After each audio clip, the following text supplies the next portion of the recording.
Is everyone ready? Yes? Let's get into it? Okay. So, buenos dias, everyone. Welcome to my talk. My name is Shadi. I'm not going to do an intro. All you have to know is that I really like DAOs. I've liked DAOs for a long time.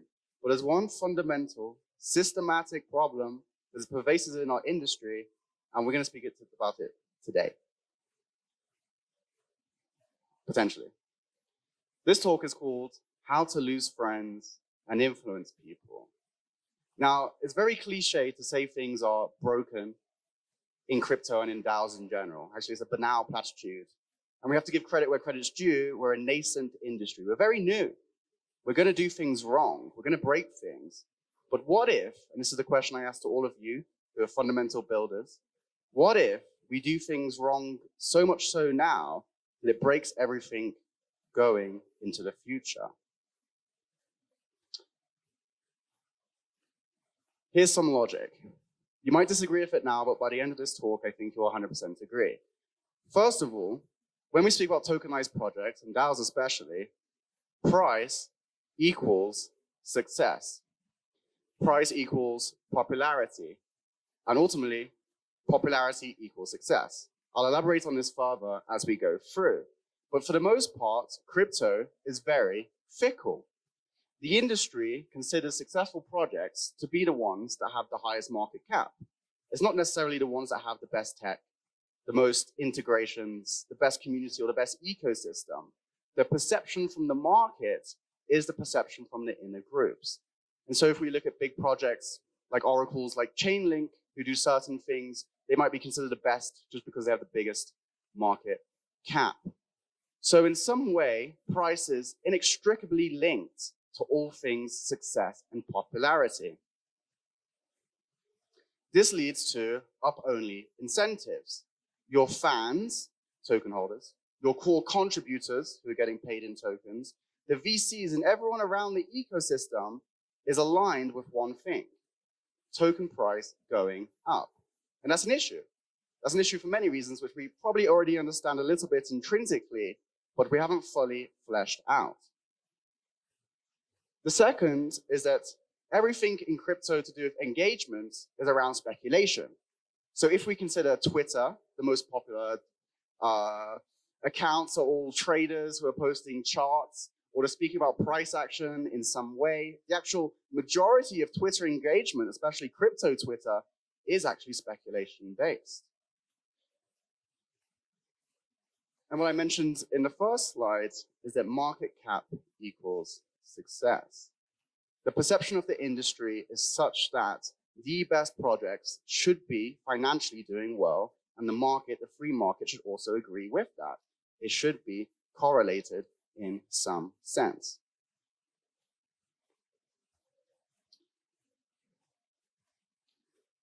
So what are the three main things we might look at? First of all, in crypto, we have tons of cults. We like cults. Cults of personality, individuals, or actually groups themselves. Second, we have corrupt incentives on the fundamental layer, on the distribution of communication, on stakeholders, on contributors. And third, and maybe the most important for this talk, is are we doing it for the right reason? Is everyone that's working with us, that's contributing to our projects, our teammates, our stakeholders, are they doing it for the right reason? Or are their goals unrealistic?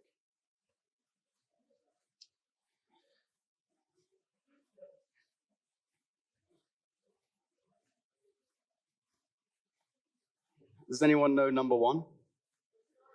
Richard Hart. Who said that? You get a prize after. Good job. So Richard Hart is the CEO of a company called Hex. Now, all of these gentlemen up on the screen, I don't know their personal incentives. What I'm speaking about today is the narrative they construct around their projects and why it's important to think about. So on the left, we have this guy. He runs a product called Hex. You can just Google it. I don't even want to describe it. But the most important thing is, as you see on top of his lime green G-Wagon, wearing a $10,000 Versace outfit with the license plate Big PP, he cares about money. Money is his virtue signal. That's what he signals to his audience. Second, we have Daniil. Does anyone know Daniil? Abracadabra, this guy. So he does abracadabra, magic internet money, and all these types of things. The start with the forks and so on. And the culture around him is up only as a narrative. So here you can see him fucking a bear. And this is a meme his community made to represent how this guy fucks the bears because he's so bullish, right? Up only as a narrative. They're not speaking about the fundamentals or merits of his technology or project. Do Kwon. So,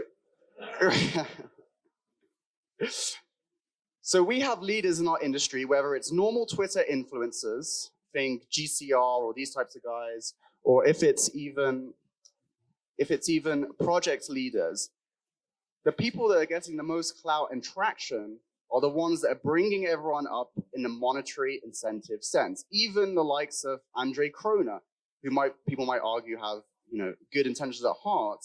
The reason why he's doing so well is because he's bringing everyone else up. And we can see this more viscerally when we speak to NFT type projects. Consider Bored Apes or CryptoPunks. They're the best NFT projects, right? Why are they the best NFT projects? Because they have the highest market cap, the most trading volume, the biggest community, and so it all becomes correlated. This is strange.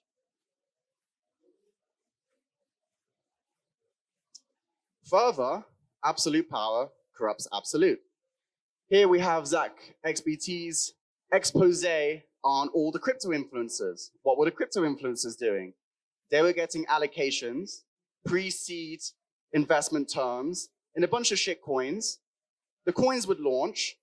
They would shill the coins straight after launch and then dump their entire bag on the community. I'm not going to argue why this is bad. I think it's inherently bad, and I think everyone understands why it is. And here I've written, GitHub commits ain't changing the price, right? So all this pressure's on devs. Devs in SushiSwap or Yearn or whoever are getting big bags as part of their compensation package, even in MakerDAO. But GitHub commits aren't changing price. It's all perception. It's all people like this, like BitBoy, like these YouTubers, these influencers. They're the ones crafting narrative. They're the ones creating perception. And they're the ones making token price go up, even if the projects aren't warranted. The projects that are getting spoken about are just the ones where there's financial arbitrage. So what do we care about?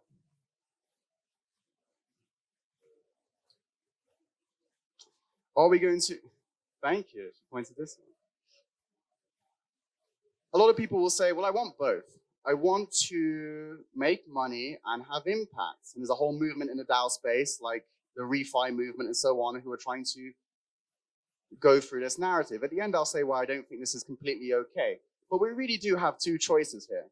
Are we going to be speculation driven? Are we going to continue to employ lots of game theory and mechanics within our projects to encourage growth through fiscal means? Or are we going to be mission driven? Are we going to figure out new ways to have impact without suffering or being tied to market perception, tied to the amount of token holders, market cap, price action, trading volume, what exchanges you're listed on? That's what most products go through nowadays, right? You're getting blackmailed by Huobi for 400K to go list your token, and you have to go do liquidity and all these things. It's a big issue for founders. Should they be doing that? Shut up, Shadi. We all want to make money. We want speculation, right? Speculation is the entire reason why we're all here, because speculation leads to investment, adoption. The market decides ultimately, right? All of us are here because, in fact, we wrote DAO in our pitch deck and someone gave us $5 million to go build out something or some sort of tooling, right? All of the adoption that's come in, whether it's PTE or NFTs or whatever it may be, it's all coming in through speculation for the most part. It's not mission driven, right? The majority of crypto adoption is being driven through market cycles. Just look at the macro cycles. When the market's good, bull markets, we have more traffic, we have more trading volume, we have more contributors coming to our community. And ultimately, maybe the market just decides 96% of all the products are going to fail, maybe more. Maybe it's supposed to be this way. Maybe speculation is a mechanism by which we filter out and sift out the good projects from the bad projects. Maybe this is why we do need speculation.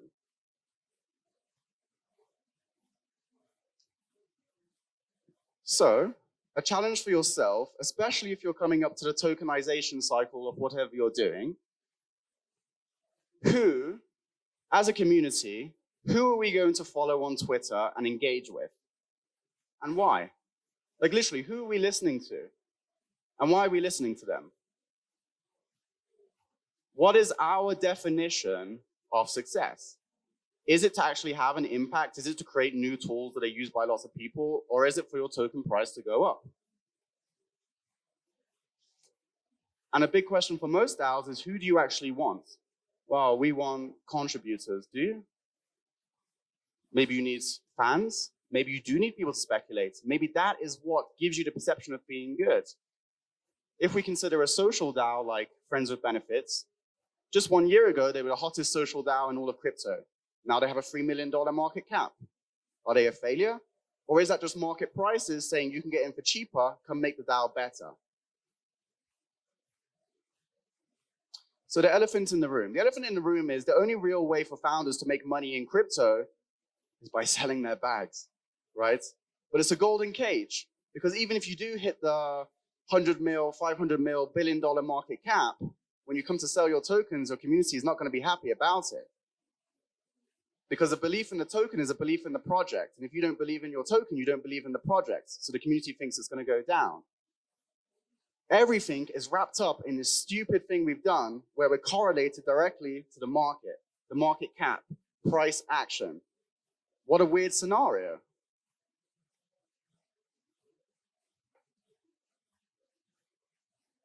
So there's lots of questions within here.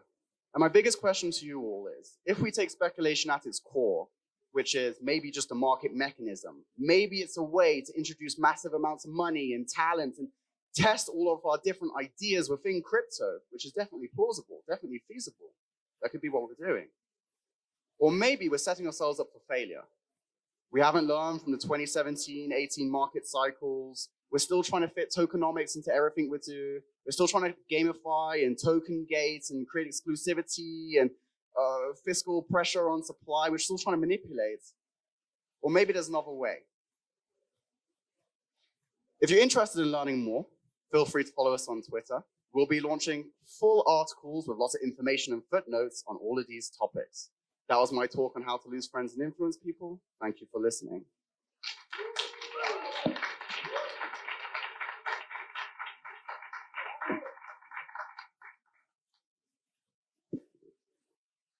Any questions?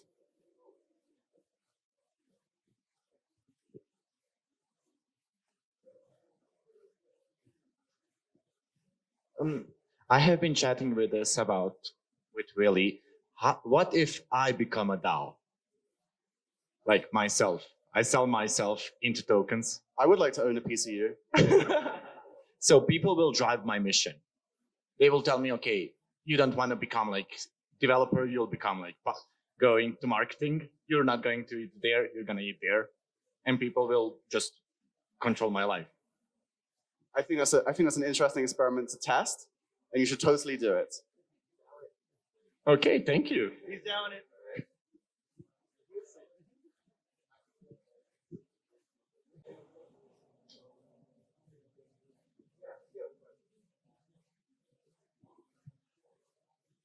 I agree that we need both mission and speculation, because it's just so easy to evaluate the success based on token price. But all the prices at the end goes nowhere. But missions, like right missions, can survive over the centuries. So I think what we should do is to find the way how we can create unlimited cycles of speculation around the single mission. What do you think, and how we can make it? Has anyone here heard of Urbit? Willie has. From you. Callum has. Yes. So, hello, James. So Urbit is the future. Urbit, I know no one here has heard of it, but it's a zero speculation community that's focused on decentralized computing. I swear to God, it's the fucking future. Anyway, they're building their entire network and ecosystem with absolutely no speculation built in, right? They have a few VCs, yes, but they're not tokenized. It's all about mission. And so, yes, I agree with you. I think if you do have a singular mission that's constantly having speculation cycles, that could be really, really interesting. Thank you, Max. Any other questions? Thomas? I got two things. I still think I need my prize for knowing who Richard Hart is. That's one. And two, you were talking about this Herbert and they had VCs, right? If VCs are in, there is speculation because VCs are going to speculate on the project and they had to sell something. They probably sold equity of the company. And if you're promoting zero speculation, well, if a VC's there, it's speculating on the project. So I don't think it's really zero speculation. It's my opinion, though. Very good point. I would want to distinguish between your mom and pop putting in 2K on Coinbase and a sophisticated VC trying to make a strategic investment.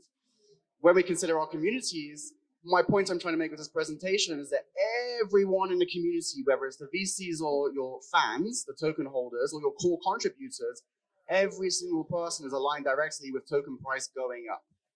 And that's the bit of the issue, right? Because what happens when it goes down and you're in a bear market? Well, we see what happens. Your teams get wrecked, morale goes down, shit, because you weren't mission driven to start with. So maybe it's for the good. Maybe it's just a free market. Maybe the shit teams are getting filtered out. Possibly. Thomas? So I was just going to say two things. The guy who said, could I turn myself into a DAO? Someone actually did that with a limited company in the early 2000s. It was hilarious. Look for the article on Wired. Thank you, Thomas. And to get the actual question, do you think that as the ecosystem matures, we're going to start connecting more to the real world, both in terms of legal and interacting with physical objects, etc.? That's a very poignant question connected to what you do. No, I don't think so. I mean, I probably have a thesis that's different from most people here, but I think DAOs will become more insular, bubble-like, industry-specific, and most people won't connect with them. I'm of the opinion that projects like Steppen or Sweatcoin or mainstream projects won't have DAOs, won't need DAOs, and that's what's going to be like the crypto adoption. But when it comes to digi-physical projects or like MakerDAO, it's going to be like a very small percentage of people. I don't think it'll go into the mainstream.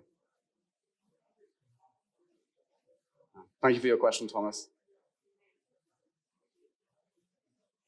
We have time for one more question.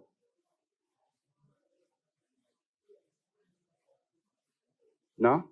Let's go get some drinks. Okay, thank you, everyone. Have a good rest of the day. Thank you.